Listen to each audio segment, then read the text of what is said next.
대기업에서 30년을 근무하고 퇴직한 지도 벌써 5년이 지났습니다. 아내가 세상을 떠난 후 혼자 남은 이 집은 너무도 넓고 고요했지요. 그래서 저는 동네 편의점을 인수받아 운영하기 시작했습니다. 손님들과 이야기를 나누고 물건을 정리하며 하루하루를 보내는 것이 외로움을 달래는 유일한 방법이었으니까요. 어느 날 큰아들에게서 전화가 왔습니다. 아버지, 이번 생신에 가족 여행 어때요? 그 말을 듣는 순간 가슴이 뛰었습니다. 아내가 떠난 후 처음으로 느껴보는 설렘이었습니다. 두 아들과 며느리들, 그리고 손주들까지 함께하는 여행이라니. 생각만 해도 행복했지요. 그래, 좋다. 아버지가 다 내마. 항공권이고 숙소고 다 준비할 테니 너희는 걱정 마라. 저는 기쁜 마음에 통 크게 쏘기로 했습니다. 평소 편의점 운영하며 모아둔 돈이 있었고, 무엇보다 자식들과 손주들에게 좋은 추억을 만들어주고 싶었습니다. 동남아 리조트에 일주일간 묵을 수 있는 숙소를 예약했고, 가족 모두의 항공권을 구매했습니다. 큰아들 가족 4명, 둘째 아들 가족 4명, 그리고 저까지 총 9명의 여행 경비를 제가 부담한 겁니다. 돈이 많이 들어가긴 했지만 가족들의 기쁜 얼굴을 상상하니 아깝지 않았어요. 출발 전날 저는 가방을 꾸리며 아내 사진을 한참 바라봤습니다. 여보, 우리 애들하고 손주들이랑 여행 간다오. 당신도 함께 갔으면 좋았을 텐데. 그렇게 중얼거리며 사진을 가슴에 품었지요. 6개월 전 받았던 수술의 후유증으로 걸음이 예전만큼 빠르지는 않았지만 가족들과 함께라면 천천히 걸어도 괜찮을 거라 생각했습니다. 무엇보다 손주들의 웃는 얼굴을 보는 것만으로도 충분히 행복할 것 같았으니까요. 공항에 모인 가족들을 보니 가슴이 벅찼습니다. 손주들은 신이 나서 뛰어다녔고 며느리들은 짐을 챙기느라 분주했습니다. 할아버지, 손주들이 제게 달려와 안겼을 때 저는 이 순간이 영원했으면 좋겠다고 생각했어요. 큰아들이 제 어깨를 두드리며 말했습니다. 아버지, 이번에 푹 쉬세요. 그동안 고생 많으셨잖아요. 그 말에 저는 고개를 끄덕였습니다. 4시간의 비행 끝에 도착한 동남아의 공항은 후덥지근했지만 설렘이 더 컸기에 아무렇지도 않았지요. 호텔에 도착해 짐을 풀고 나니 저녁이었습니다. 모두 함께 호텔 레스토랑에서 식사를 했는데 낯선 음식들이었지만 가족들과 함께라 맛있게 느껴졌습니다. 손주들이 신기한 표정으로 열대 과일을 먹는 모습을 보며 저는 이 여행이 정말 잘된 결정이라고 생각했어요. 첫날 밤 호텔 침대에 누워 천장을 바라보며 내일의 일정을 기대했습니다. 아들들이 여러 관광지를 준비했다고 했거든요. 다음 날 아침 우리는 첫 번째 관광지로 향했습니다. 그런데 버스에서 내리자마자 후끈한 열기가 몰려왔어요. 가이드가 말하길 체감 온도가 40도가 넘는다고 했습니다. 저는 모자를 눌러쓰고 천천히 걷기 시작했지요. 하지만 수술 후유증 때문에 다리가 자주 저려왔고 그럴 때마다 잠깐씩 멈춰서 쉬어야 했습니다. 그때 뒤에서 큰아들의 목소리가 들렸어요. 아버지, 뒤에 사람들도 많은데 왜 자꾸 멈춰요? 좀 빨리 걸으셔야죠. 날카로운 어조였습니다. 저는 미안한 마음에 미안하다.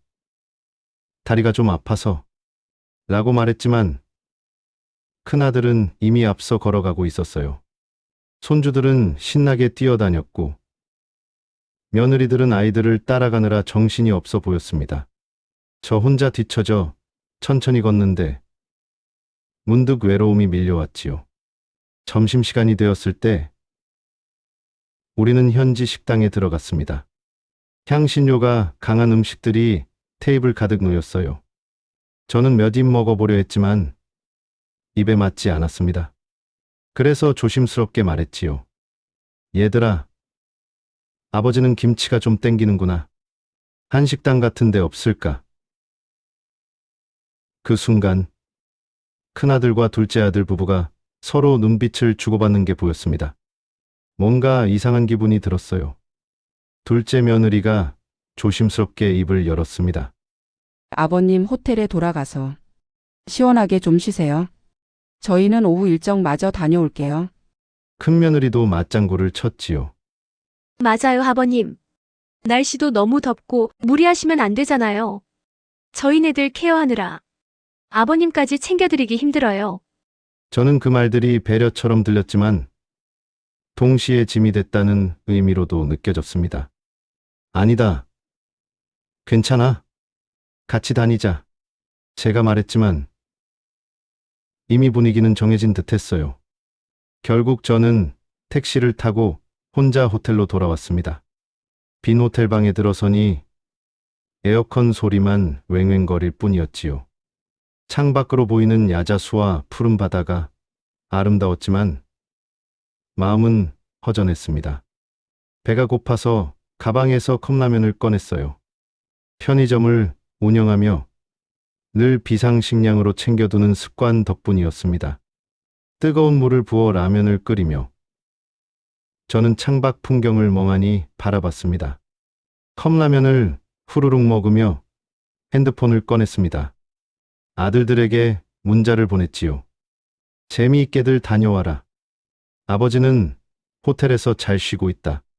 하지만 답장은 오지 않았습니다.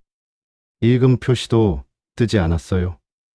아마 관광하느라 바쁜 거겠지 하고 스스로를 위로했지만 가슴 한켠이 서늘해지는 걸 막을 수 없었습니다. 저녁이 되어도 가족들은 돌아오지 않았고 저는 또다시 컵라면으로 저녁을 때웠습니다. 이렇게 외로운 여행은 처음이었어요. 사흘째 되는 날 아침 일찍 가족들은 또 관광을 나간다고 했습니다. 저는 이번에는 함께 가겠다고 했지만 큰 며느리가 말했어요. 아버님, 오늘 일정은 좀 힘들어요. 등산 코스도 있고요. 호텔에서 편히 쉬시는 게 나을 것 같아요. 둘째 아들도 거들었지요. 아버지 걱정 마세요. 저녁에는 꼭 같이 먹어요. 그렇게 또다시 저는 호텔에 남겨졌습니다. 오전 내내 방에 있다가 답답한 마음에 잠깐 밖에 나가 산책을 하기로 했어요. 그런데 급하게 나가느라 호텔 카드키를 방에 두고 나온 겁니다. 30분쯤 호텔 주변을 걷다가 돌아왔을 때 문제가 생겼습니다. 카드키가 없어서 방에 들어갈 수가 없었던 거예요. 프론트 데스크로 가서 상황을 설명하려 했지만 직원은 영어만 했고 저는 영어를 거의 못했습니다. room, key, inside, 겨우 이런 단어들을 나열했지만 직원은 고개를 갸우뚱할 뿐이었어요. 여권을 보여주며 제 방 번호를 알려주려 했지만 여권도 방 안에 두고 나왔더군요. 난감했습니다. 핸드폰을 꺼내 아들들에게 전화를 걸었지만 모두 전화를 받지 않았어요. 아마 관광지에서 시끄러워서 못 들은 것 같았습니다. 문자를 보냈지만 여전히 읽음 표시도 뜨지 않았지요. 결국 저는 로비 소파에 앉아 기다리기로 했습니다. 처음에는 30분만 기다리면 되겠지 했는데 1시간이 지나고 2시간이 지났어요. 점심시간이 되었지만 방에 들어갈 수도 없고 돈도 방 안에 있어서 식당에 갈 수도 없었습니다. 로비에 비치된 무료 커피와 쿠키로 배를 채웠지요. 오후가 되고 해가 기울어지기 시작했습니다. 로비를 오가는 사람들은 모두 행복해 보였어요.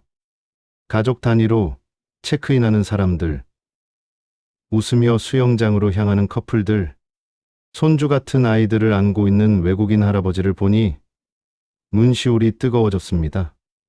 나는 뭐 하는 걸까? 돈 내고 와서 호텔 로비에 앉아 하루 종일 기다리고 있네.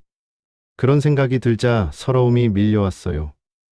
눈물이 볼을 타고 흘러내렸지만 닦을 수가 없었습니다. 닦으면 더 눈물이 날 것 같았거든요. 저녁 8시가 넘어서야 큰아들 가족이 로비에 나타났습니다. 아버지, 왜 여기 계세요? 큰아들이 깜짝 놀란 표정으로 물었어요.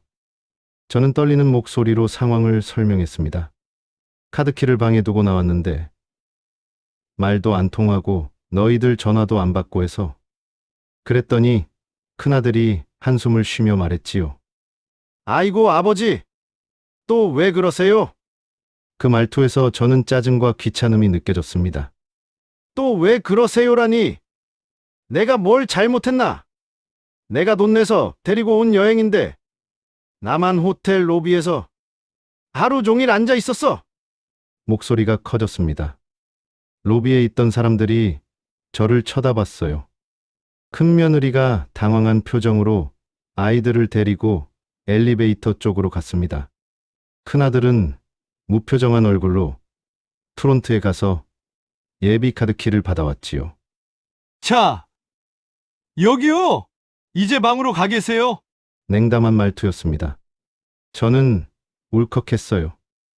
너희들 항공권, 숙소비 다 내놔, 당장! 소리쳤지만 큰아들은 그냥 돌아서 엘리베이터에 탔습니다.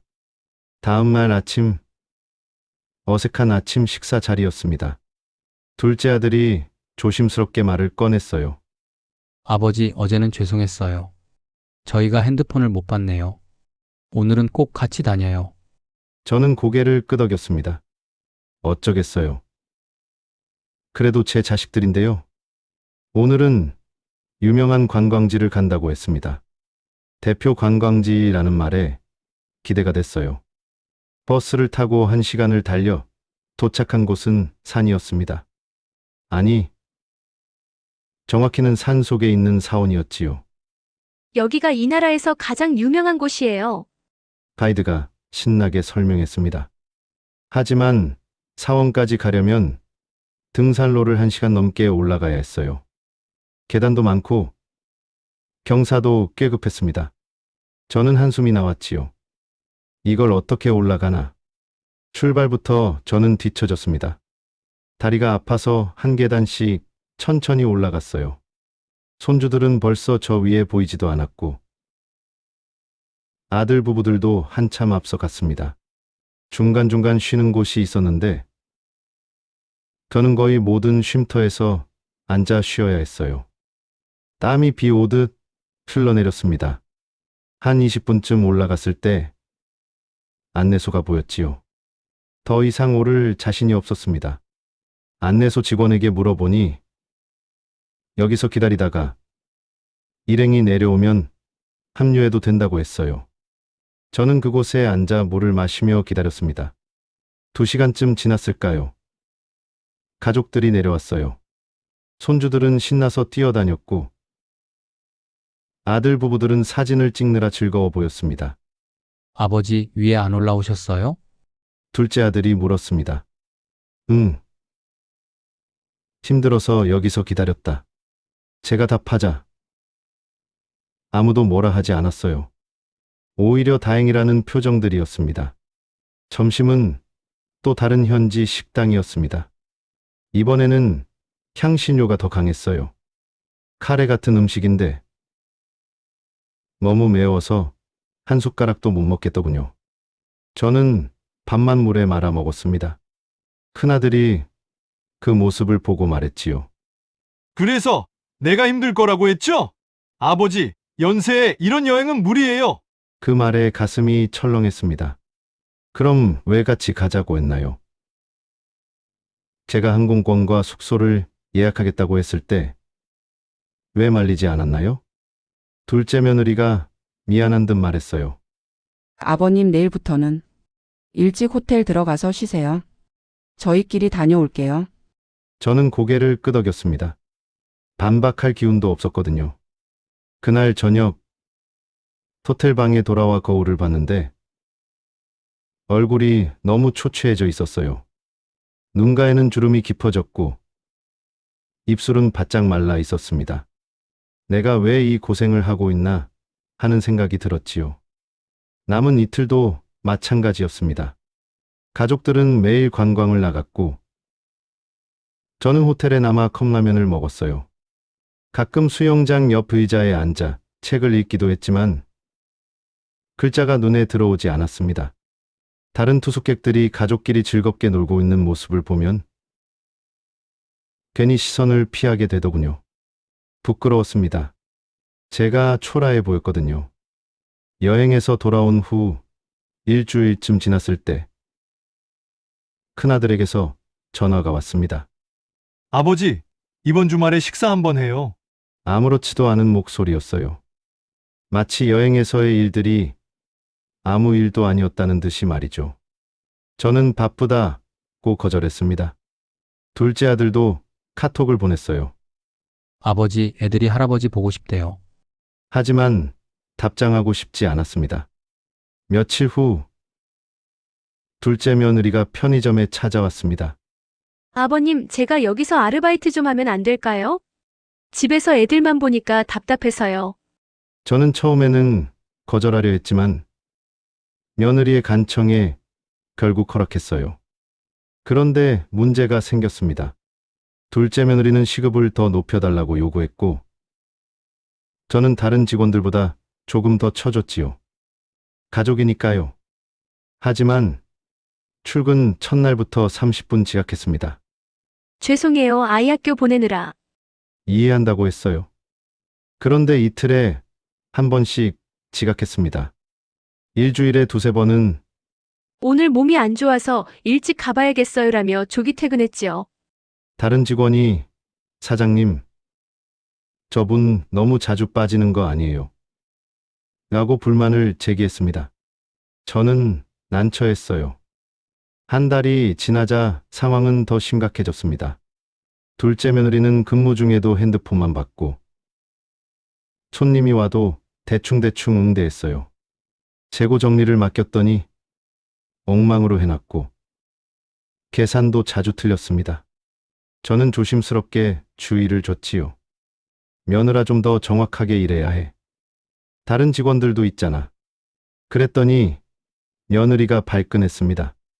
아버님, 저도 최선을 다하고 있어요. 시급도 별로 안 주시면서. 뭘 그렇게 많이 시켜요? 결국 둘째 아들에게 전화했습니다. 야, 내 마누라 일을 제대로 못하겠으면 그만두라고 해. 둘째 아들은 화를 냈어요. 아버지가 왜 우리 와이프를 뭐라고 하세요? 그럼 처음부터 채용을 하지 말았어야죠. 전화를 끊었습니다. 며칠 후 둘째 며느리는 출근하지 않았고 연락도 없었어요. 나중에 둘째 아들한테 문자가 왔습니다. 저희 아내 그만둡니다. 월급 정산해 주세요. 그날 밤 저는 오랜만에 술을 한잔 했습니다. 혼자서 소주 한 병을 마시며 지난 여행을 떠올렸어요. 뜨거운 햇볕 아래서 혼자 걸었던 길, 컵라면으로 때웠던 식사들, 모비 소파에서 울었던 그 시간들, 그리고 돌아와서도 계속된 실망들, 둘째 며느리의 상습적인 지각과 조기 퇴근, 업무 태만. 제가 뭘 잘못한 걸까요? 통 크게 돈 쓰며 가족 여행을 제안한 게 잘못이었나요? 문득 집 서랍에 보관해둔 서류들이 생각났습니다. 이 집의 등기부등본, 시골에 있는 땅 문서들, 그리고 통장. 아내가 살아있을 때는 이 집은 큰아들 주고 땅은 둘째 줘야지라고 계획했었어요. 하지만 지금은 생각이 바뀌었습니다. 이런 자식들에게 재산을 물려줘야 할 이유가 있을까요? 차라리 사회에 기부하는 게 낫지 않을까요? 다음 날 아침, 저는 법무사 사무실에 전화를 걸었습니다. 유언장 작성 상담을 받고 싶습니다. 전화를 끊고 나니 마음이 조금 후련해졌어요. 제가 평생 모은 재산을 어디에 쓸지는 제가 정할 권리가 있으니까요. 편의점 문을 열고 영업 준비를 하며 겨는 거울에 비친 제 모습을 봤습니다. 주름은 더 깊어졌지만 눈빛만큼은 예전보다 단단해진 것 같았어요. 이제는 자식들의 연락이 와도 마음이 흔들리지 않습니다. 오히려 편의점 단골 손님들과 이야기 나누는 게 더 즐겁더군요.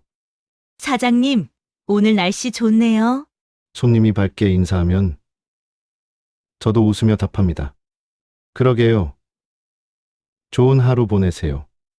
아내의 사진을 보며 중얼거립니다. 여보, 우리 애들 제대로 키운 건지 모르겠어.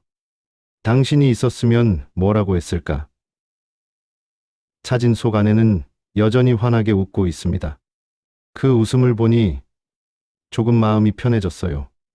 적어도 저는 최선을 다했다고 떳떳하게 말할 수 있으니까요. 오늘도 편의점 문을 열고 손님을 맞이합니다. 이게 제 일상이에요. 화려하지도 특별하지도 않지만 적어도 제 자존심을 지키며 살아갈 수 있는 일상입니다. 그것으로 충분합니다. 60평생 자식을 위해 살았던 제가 이제는 저를 위해 살아보려 합니다. 늦었지만 아직 늦지 않았다고 생각해요. 매일 아침 눈을 뜰 때마다 오늘 하루도 당당하게 살아가겠다고 다짐합니다. 그리고 언젠가는 자식들이 깨닫기를 바랍니다. 부모의 사랑이 당연한 게 아니라는 것을요. 창밖으로 아침 햇살이 들어옵니다. 새로운 하루가 시작됐네요. 저는 유니폼을 입고 편의점 진열대를 정리하기 시작합니다. 오늘도 평범한 하루겠지만 이제는 그 평범함이 감사하게 느껴집니다. 아무도 저를 짐처럼 여기지 않는 이곳에서 저는 여전히 필요한 사람이니까요. 핸드폰이 울립니다. 큰아들에게서 온 문자입니다. 아버지, 주말에 밥 먹어요. 저는 잠시 핸드폰을 내려다보다가 조용히 화면을 끕니다. 답장은 하지 않았어요. 아직은 만날 준비가 안 됐습니다. 어쩌면 영영 그 준비가 되지 않을지도 모르죠. 하지만 그것도 괜찮습니다. 제 인생이니까요.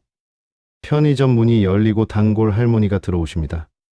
사장님, 어제 추천해준 김밥 정말 맛있더라고요. 밝게 웃으며 말씀하시네요. 저도 미소를 지으며 답합니다. 그러셨어요? 다행이네요. 오늘은 또 뭐 필요하세요? 이런 소소한 대화들이 요즘 제게는 가장 큰 위로입니다. 저녁이 되면 혼자 집으로 돌아갑니다. 텅 빈 집이지만 이제는 고요함이 두렵지 않아요. 오히려 이 고요함 속에서 저 자신을 돌아볼 수 있게 됐으니까요. 저녁을 먹고 TV를 보다가 아내의 사진 앞에 앉습니다. 여보, 내일은 법무사한테 가봐야겠어. 우리 재산을 어떻게 할지 제대로 결정해야 할 것 같아. 사진 속 아내는 여전히 아무 말이 없습니다. 하지만 그 미소가 저를 지지해주는 것처럼 느껴져요. 당신이라면 뭐라고 했을까? 아마 당신 맘대로 해요라고 했겠지. 혼자 중얼거리며 웃음이 나왔습니다. 그래요. 이제는 제 맘대로 살아봐야겠습니다. 밤이 깊어갑니다. 침대에 누워 천장을 바라보며 저는 생각합니다. 내일은 또 어떤 하루가 될까요? 아마 오늘과 비슷한 평범한 하루겠지요. 편의점 문을 열고 손님을 맞이하고 물건을 정리하고 저녁에 집으로 돌아오는 하루. 하지만 그 평범한 하루들이 모여 제 인생이 되는 겁니다. 동남아에서의 그 여행은 제게 큰 교훈을 남겼습니다. 돈으로 살 수 없는 것들이 있다는 것. 자식이라고 해서 언제나 나를 이해해주는 건 아니라는 것. 그리고 가장 중요한 것은 나 자신을 소중히 여겨야 한다는 것. 60년을 살아오며 이제야 깨달은 진리들입니다. 늦었지만 깨달았다는 것만으로도 다행이라고 생각합니다. 눈을 감습니다. 내일도 해는 뜰 것이고, 저는 다시 일어나 하루를 시작할 것입니다. 이제는 누구를 위해서가 아니라 저 자신을 위해서요. 그렇게 살다 보면 언젠가는 진짜 행복이 찾아오지 않을까요? 그런 희망을 품고 저는 잠에 듭니다. 내일을 위해, 그리고 앞으로 남은 제 인생을 위해서요.